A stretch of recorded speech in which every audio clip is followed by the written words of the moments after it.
ये आकाशवाणी है। हाथी और फंदी।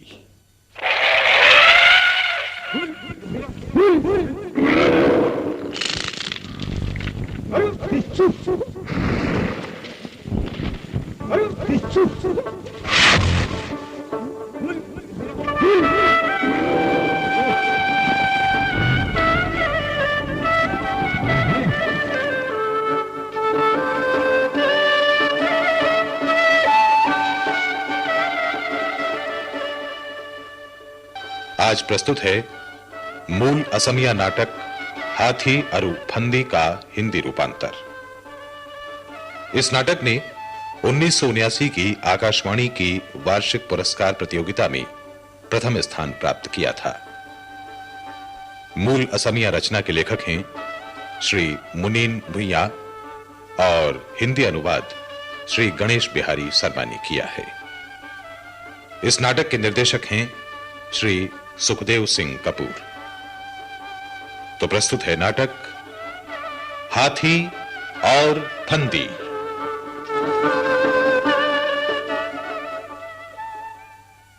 आज प्रस्तुत है इस नाटक की दूसरी और अंतिम कड़ी।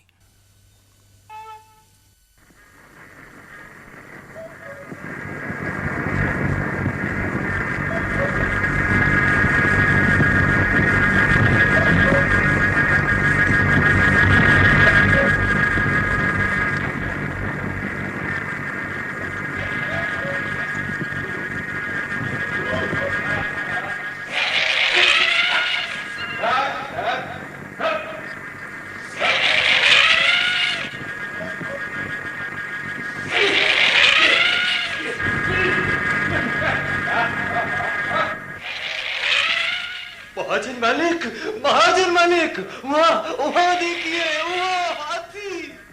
क्या कहा? कहाँ है? उधर मालिक, उधर, वहाँ देखिए। मोहीराम की आवाज मुझे सुनाई दे रही है। नंदी, अरे ओ नंदी, तुम सब लोग तैयार हो जाओ।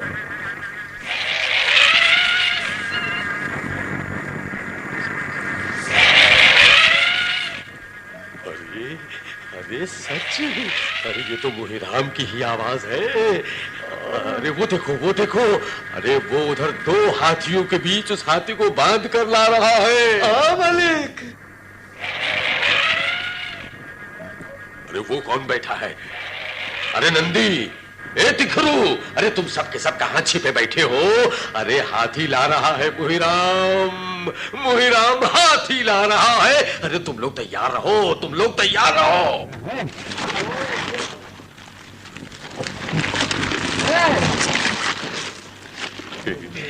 हे प्रभु, एक हाथी, अरे 2 साल बाद फिर मेरे महल में हाथी। अरे मोहीराम, मोहीराम, तू मेरी एक किस्मत है, तू मेरे लिए भाग्यवान है। अरे तू मेरे लिए लक्ष्मी बटोर कर लाने वाला फंदी है।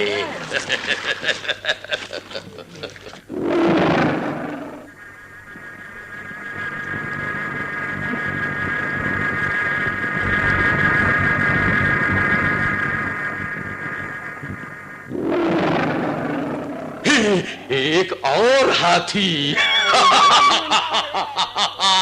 अरे अब मैंने बाजी मार ली, मुझे 2 साल का मूलधन मिल गया। मेरा सारा घाटा पूरा हो गया, मेरा घाटा पूरा हो गया।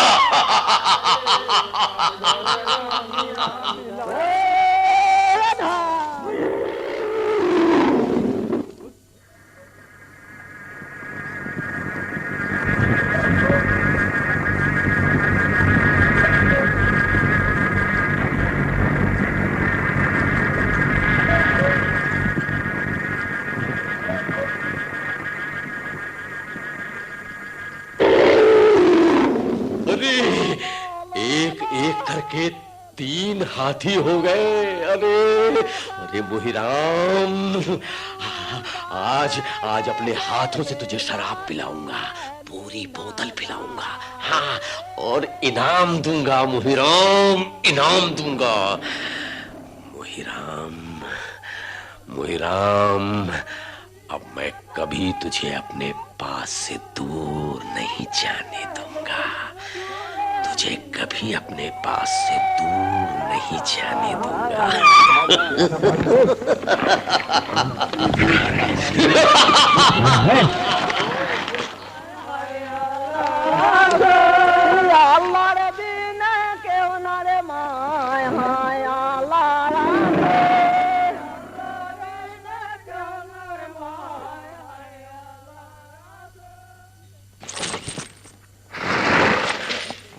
मोहिराम। जी मालिक।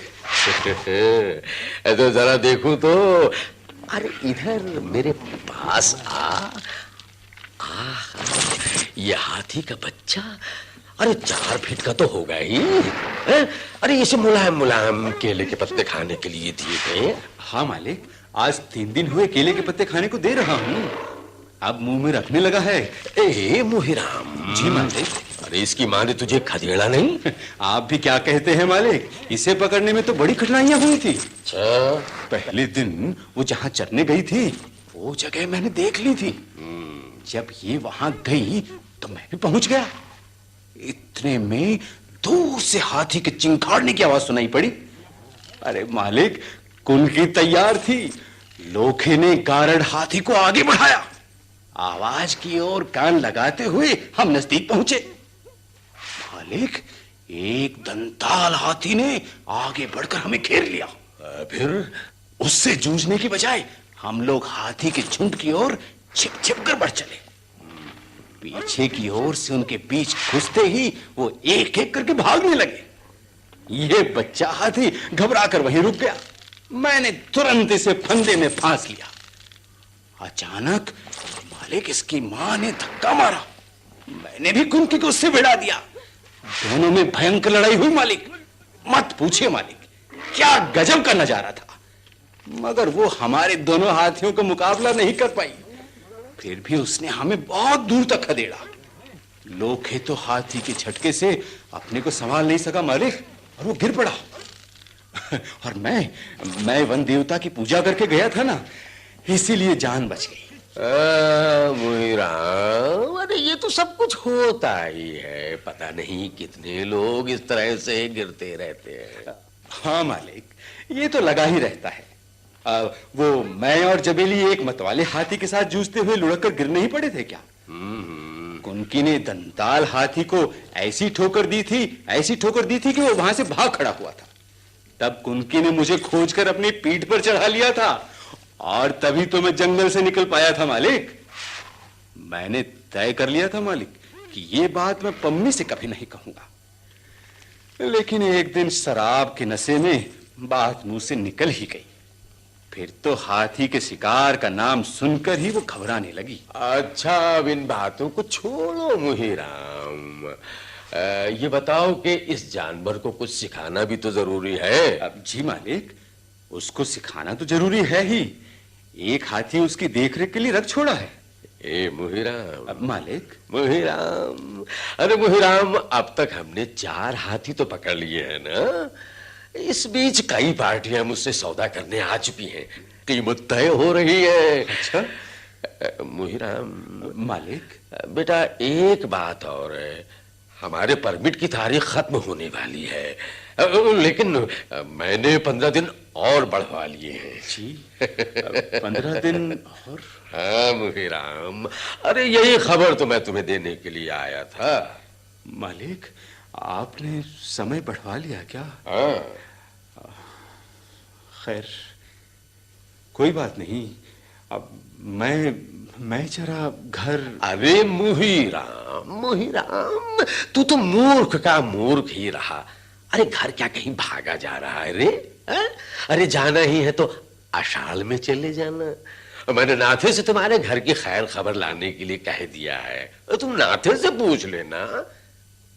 अरे बेटा, अरे जरा सोच कर तो देख, इस समय अगर तू एक हाथी और पकड़ लेता है, अरे तो इसमें तेरा ही तो फायदा है। अरे 4 हाथियों पर कमीशन तो तुझे मिलेगा ही, एक पर और मिल जाएगा तो तेरा तो फायदा ही है। ऐसी बात नहीं है मालिक। वो क्या है कि मेरी घरवाली का पाँव। ए मुहिराम, मुहिराम, मेरे सामने ये बहाने न बना। ये तुम लोगों के साथ शराफत बरतो तो तुम लोग सर पर चढ़ने लगते हो। मैंने क्या नहीं दिया तुझे? मालिक, आप मेरी बात समझे बिना ही नाराज हो गए। मैंने लेन देन की बात कब कही? मालिक, मुझे घर वालों की तरफ से कैसी परेशानी है, आपसे क्या कहूं। एक और तो बूढ़े बीमार पिताजी मौत की घड़ियां गिन रहे हैं मालिक, और दूसरी ओर मेरी पत्नी का पांव भारी है। और अपने उस शैतान खिलंदड़े बेटे की बात क्या कहूं। अब मैंने फिर भी आपकी बात नहीं टाली मालिक, कोई उपाय भी नहीं था, आ गया। अरे तुम लोगों की हालत भी खराब है, लेकिन फिर भी तुम्हारी ऐंठन नहीं गई। खैर, इन बातों को छोड़ो। देखो, मैंने 15 दिन का परमिट बढ़वा लिया है, वो अब खारिज नहीं हो सकता मुहिराम। मैंने तुम्हें बता दिया है। जाओ जाओ, जाकर सो जाओ, सुबह तड़के ही जंगल जाना होगा, समझे?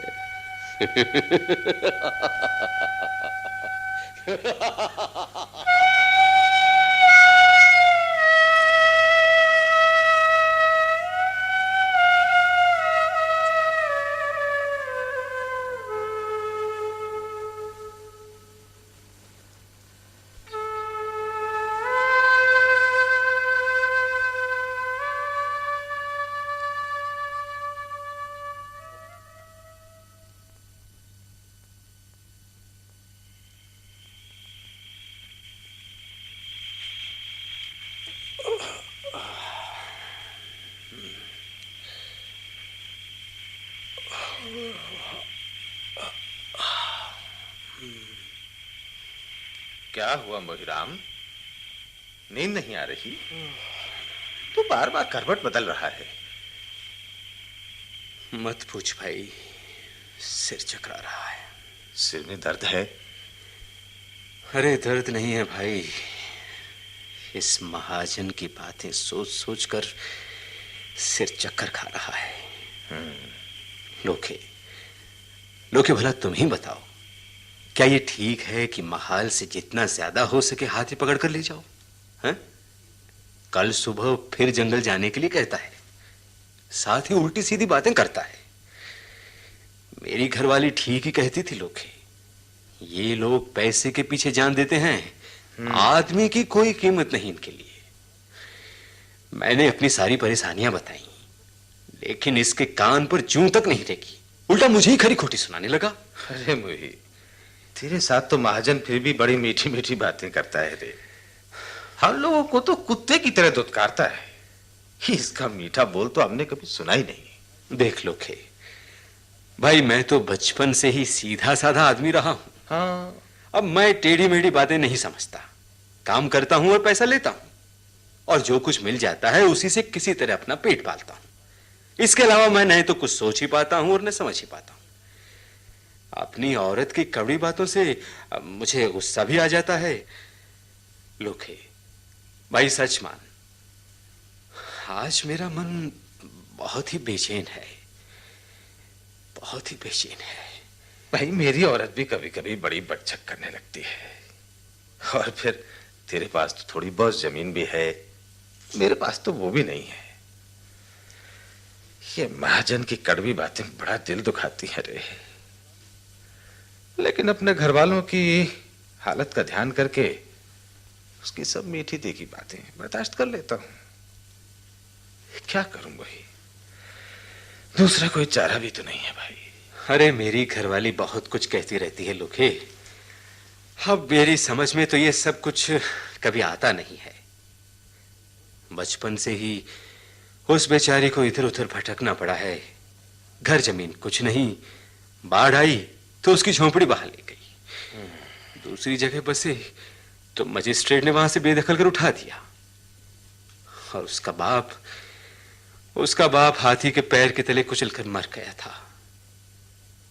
बड़े कष्ट झेले हैं उसने लोके, क्या क्या मुसीबतें नहीं उठाई हैं, तभी मुझे समझाती रहती है, पर मैं समझ ही नहीं पाता। वो मुझे कहती रहती है पढ़ना लिखना सीखो, मगर मैं। मेरी औरत ये सब नहीं जानती भाई, हमेशा घर के धंधे से चिपटी रहती है। घर का कामकाज, धान की रुपाई कटाई, धान झाड़ना, यही सब कुछ करती रहती है बराबर। हाँ, उसे पान सुपारी जरूर चाहिए, चाहे और कुछ हो या ना हो। मुहिराम,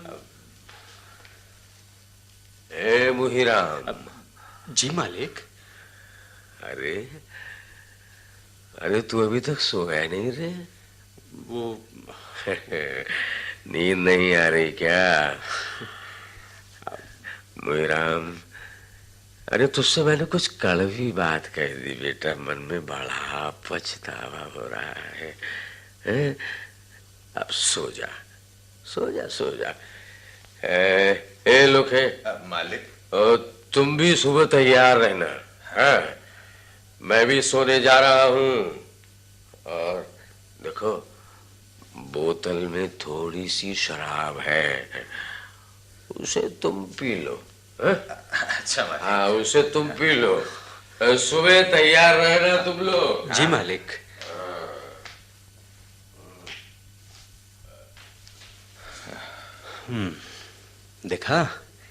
देखा लोखे, इस वक्त नशा पिलाकर दोस्ती का ढोंग रचते हुए मालिक कितने भले लग रहे हैं। मगर सुबह होते ही न ये दोस्ती रहेगी न ये नशा। लोखे, तू बाहर तैयार रहना, महाजन का नशा टूटने से पहले ही हम निकल पड़ेंगे। बस ये मेरा आखिरी जाना होगा भाई, आखिरी जाना होगा। मैं हाथी पकड़ने की विद्या से बाज आया।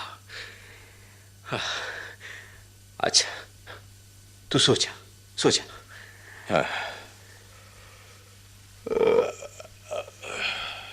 कृष्ण।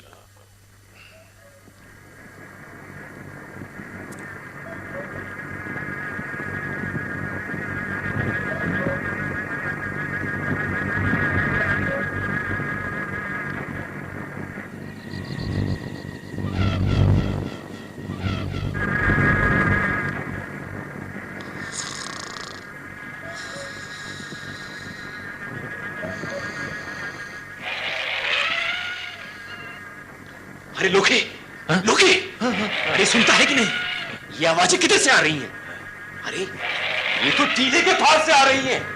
तू तैयार रह, तू तैयार रह। हाँ, मैं तैयार, तू तैयार रह। तैयार। हे कृष्ण, हे कृष्ण। लोके, मैं हाथी चला रहा हूं, ठीक है? तू ठहर, तू ठहर। ठीक है।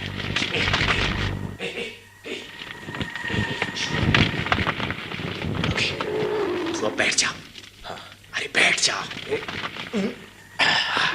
और हाथी तेजी से चला। अरे तेजी से चला। अरे इसे कुछ मत बोला, कुछ मत। मैं हाथियों के पास चला जाता हूं, ठीक है? तो हाथियों के पास चला जाता हूं।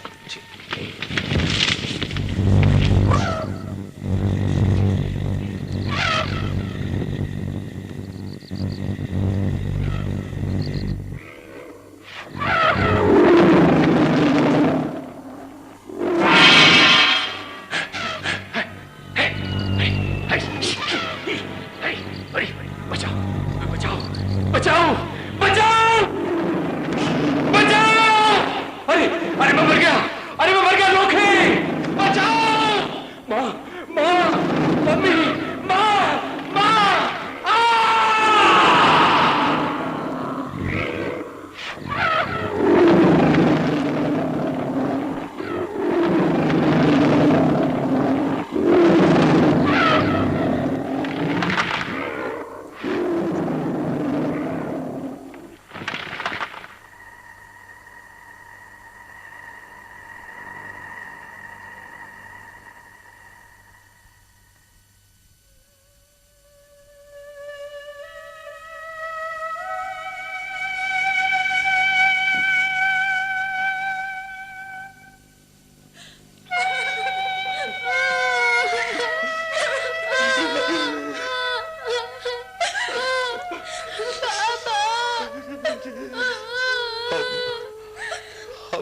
कर सकते थे चाचा? तुम तो जानते ही हो, पूरनमासी की रात में हाथी दल बांधकर टीले से चरने के लिए आते हैं। उनकी आहट सुनकर हमने कुनकी को आगे बढ़ा दिया। साथ में 2 और हाथी भी थे। बूढ़े हाथी हर साल खदेड़ खा कर काफी होशियार हो जाते हैं। उन्हें मालूम हो गया कि हम उनके झुंड के पास पहुंच चुके हैं। अब हम लोग घूम के रास्ता काटने लगे। उन दोनों बूढ़े हाथियों ने पता नहीं चाचा किस तरह दूसरे हाथियों को खबर कर दी। बस कुछ दंताल हाथी हमारी तरफ दौड़ पड़े। हमने फिर दूसरा टेढ़ा मेरा रास्ता लिया और उससे घूमकर एक हाथी के बच्चे पे फंदा फेंका। बस चाचा, एकाएक पूरे झुंड ने हमें घेर लिया। हमारी कुनकियों से खूब चूझी। एक को धक्का मार के गिराती कि दूसरा उसकी जगह आ जाता। इस बीच पता नहीं चाचा, पता नहीं कब मोहीराम बेचारा फिसल कर नीचे गिर पड़ा। फिर क्या था चाचा, हाथियों ने उसे कुचल कुचल कर बस बस बेटा, अब और आगे कुछ न सुना बेटे, और आगे कुछ मत सुना। अरे बेटे, हाथी के साथ काम करते करते मैं बूढ़ा हो गया। अरे कितनी बार मैं इन हाथियों के, इन जंगली हाथियों के हमले से बचा हूं। लेकिन बेटे, अरे मेरा बेटा मोहीराम इन जंगली हाथियों से ही अपनी जान गंवा देगा। ये मैं नहीं जानता था बेटे, ये मैं नहीं जानता। बेटा, अरे बेटा, इसका अब क्या होगा? इसका क्या होगा बेटे? इसका क्या होगा? बाबा, मेरी चिंता मत कीजिए। जो चला गया उसके लिए व्यर्थ रोने से क्या लाभ? मैंने समय रहते उसे चेतावनी दी थी, लेकिन हमें ठीक तरह खाना, कपड़ा और जीवन की सुख सुविधाएं मिलती रहे, इसीलिए उसने ये धंधा अपना लिया।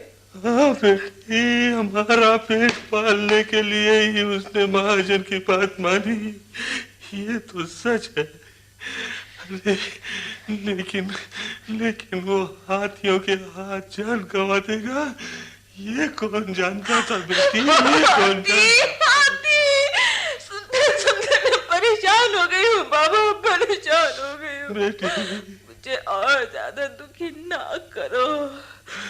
अच्छा बेटी, अच्छी बात है। अरे बहन, अच्छी बात है। ये भी तो आखिर महावती है। हाथी को पालते पालते उससे एक लगाव सा हो जाता है।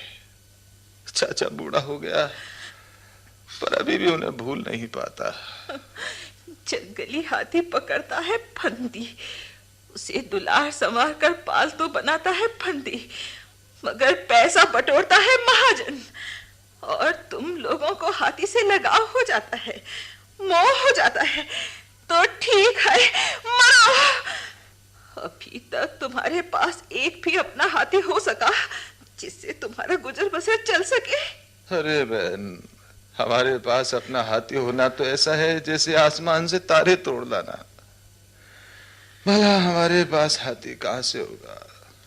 जिस हाथी को हम चलाते हैं उसे अपना ही समझकर तो प्यार करते हैं। जंगली हाथी जब पालतू बन जाता है तो उससे बहन अपने आप प्यार हो जाता है। क्या करूं, सच्ची बात तो कहनी ही पड़ती है। जब तुम ऐसी बातें करते हो लोखे, तो अपने इस दुख के बावजूद मेरा खून खौलने लगता है। अरे नादान, जब जंगली हाथी पालतू बन जाता है तो वो साहूकार की संपत्ति बन जाता है। मुझ पर क्या बीती है क्या तुम्हें नहीं मालूम? तुम नहीं जानते क्या? क्या हुआ था बहन? अरे मेरे बाबा को हाथी ने कुचल कुचल कर मार डाला था। हाँ, याद आया। एक दिन मोहीराम ने ये बात बताई थी। अरे हम उन दिनों कच्ची झोंपड़ी में रहते थे। हमारी जमीन, घर द्वार सब कुछ बाढ़ में बह गया था। हमारे गांव के कुछ लोग गांव से काफी दूर सरकारी जमीन में झोपड़ियां बनाकर रहने लगे थे। कुछ साल बाद सरकारी कारिंदों ने हमें वो जगह खाली करने का हुक्म दिया। जो लोग नहीं गए उनके घर हाथी से तोड़वा दिए। बाबा रोकने के लिए दौड़े, बस हाथी ने उन्हें कुचल डाला। तभी से हाथी का नाम सुनते ही मेरा खून खौलने लगता है रे। अच्छा बहन, अब तुम जो कहो मैं वही करूं। अरे तुम लोग महाजन के गुलाम हो, गुलाम। जो लोग पैसे के लालची हो उनका कभी विश्वास ना करो। पापा की मौत के बाद मुझे कितनी मुसीबतें उठानी पड़ी है। एड़ी से चोटी तक पसीना बहाना पड़ा। माँ और मैंने लोगों के यहाँ नौकरी की, धान रोपे, धान काटे, धान झाड़े, किसी तरह अपना पेट पाला। पास के गांव में 2 दर्जे तक पढ़ी थी, वो भी सब भूल गई। अरे तुम क्या समझोगे किन कष्ट और परेशानियों के बीच हमारे दिन निकले। अब न मेरी माँ है न बाप, और अब मेरा घर वाला भी हाथी के पैरों तले कुचला गया। किसी दिन ऐसी दुर्घटना ना घट जाए, इसी डर से उसे हमेशा समझाती रहती थी। वो मान भी गया था। उसने तो ये पेशा छोड़ दिया था रे, मगर पैसे के लालची महाजन ने चिकनी चुपड़ी बातें बनाकर उसे अपने फंदे में फंसा लिया। महाजन की बातों में आ गया और मुझे बेसहारा कर छोड़ गया। बहन, हम अपने मन की बात तुम्हें कैसे समझाए? हम महाजन के गुलाम जरूर हैं, पर ये नहीं कि तुम्हारी तकलीफ से अनजान है। पर करे तो क्या करे? महाजन का गुलाम होना तुम्हारे लिए बड़ी बात हो सकती है नाथे, पर मैं ये बात सुनते ही गुस्से से जलने लगती हूँ। मैंने जिंदगी की धूप छांव तुमसे ज्यादा देखी है। मैं तुम्हारी हालत समझती हूँ। तुम अपनी जमीन के टुकड़े को ही जोतो, उसे बो, उस पर मेहनत करो भाई, उस पर मेहनत करो।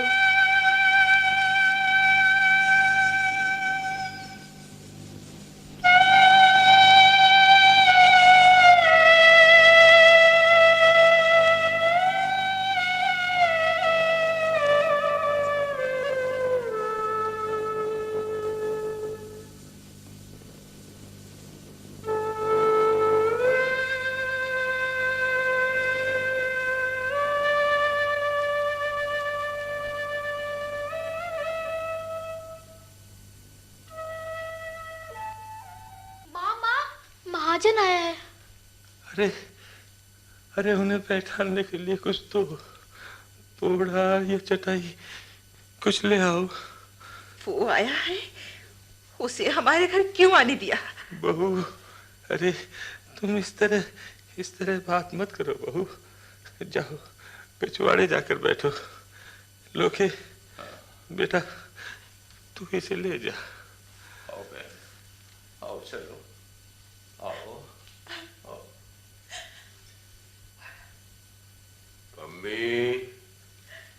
पम्मी, आइए मालिक, आइए। अरे भैया सब्र करो। मुही के घर जाकर घर वालों की खोज खबर लूंगा, ये सोचते सोचते कई दिन निकल गए। सारा काम काज निपटा कर भैया आज किसी तरह समय निकाल कर आया हूं। अरे बड़ा दुख हुआ, बड़ा दुख हुआ भैया। मालिक, अरे बड़ा भला आदमी था। अरे मेरा तो बहुत नुकसान हो गया भैया, बहुत नुकसान हो गया। क्या किया जाए मालिक, क्या किया जाए? अरे ऐसा होशियार फंदी हाथी की चपेट में आ जाएगा, ये कौन जानता था? कौन जानता था ये? खैर, अब जो होना था वो तो हो गया भैया। दुख करने से तो वो वापस आ नहीं सकेगा, हैं? अब तो उसके श्राद्ध वगैरह का इंतजाम करना चाहिए। गांव के सब लोग जी जान से लगे हुए हैं, श्राद्ध तो उसका करना ही है। दौड़ धूप करने के लिए मालिक घर में बस मैं अकेला हूँ, पर कमर के दर्द के कारण मुझसे तो उठा ही नहीं जाता। ये लोके नाते जैसा भी हो रहा है इंतजाम कर रहे हैं। अरे खैर, तुम इसकी चिंता मत करो। अरे मेरे आदमी आकर श्राद्ध मंडप बना देंगे। नाश्ते के लिए दही, गुड़, चिवड़े आदि की व्यवस्था मैं कर दूंगा। सुनो, तुम जरा पम्मी को समझा देना। बाबा, कह दो इनसे, इनकी मदद के बिना भी हमारा काम हो जाएगा। गांव के लोगों की जैसी इच्छा होगी वैसे ही होगा। अरे तू इस तरह क्यों बोल रही है? अरे वो मेरा आदमी था। अरे उसके श्राद्ध की जिम्मेदारी मुझ पर भी है। नाथे, अपने मालिक को चुपचाप चले जाने के लिए कह दो।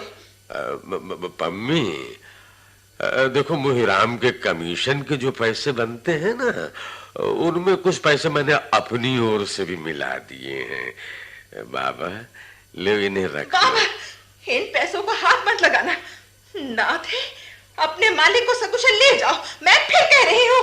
बहू, बहू, मैं इतने दिन से अपने स्वामी के मरने का दुख चुपचाप सह रही हूँ, लेकिन आज ये यमराज, खून चूसने वाला, जिसने मेरे पति को खा लिया, तड़पा कर मार डाला, खड़ियाली आंसू बहाने आया है। ये पैसे का लोभी, गरीबों का खून चूसने वाला, रुपए देके मुझे धीरज दे रहा है, अपने पापों पर पर्दा डाल रहा है। ये श्राद्ध का मंडप बनवा देगा, पैसे देकर श्राद्ध करवा देगा। नहीं नहीं, गांव के लोग जैसा चाहेंगे वैसा ही होगा, नहीं चाहने पर नहीं होगा। मगर इस हत्यारे के सामने मैं हरगिज हाथ नहीं फैलाऊंगी।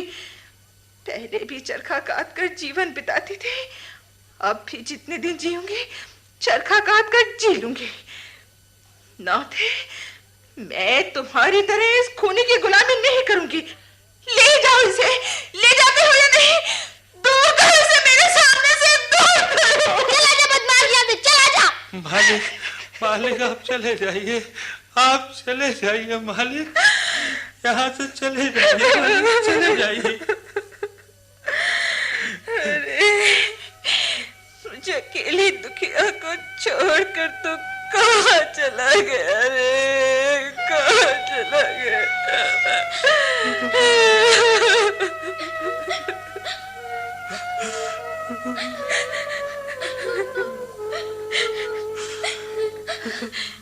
निताई, मेरे बेटे, मत रो, मत रो, मेरे पास आ, मेरे पास आ रे।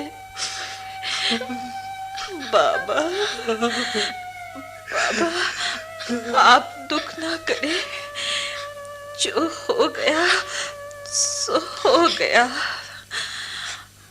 अब हमें अपना जीवन खुद ही जीना होगा।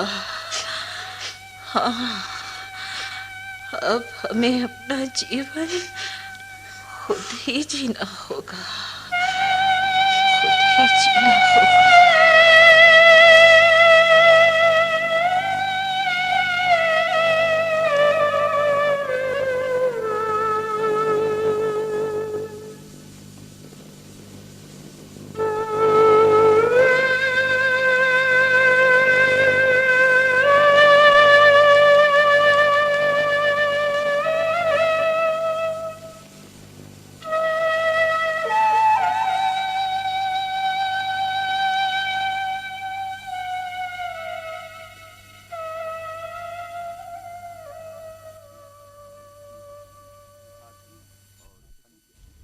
हाथी और फंदी।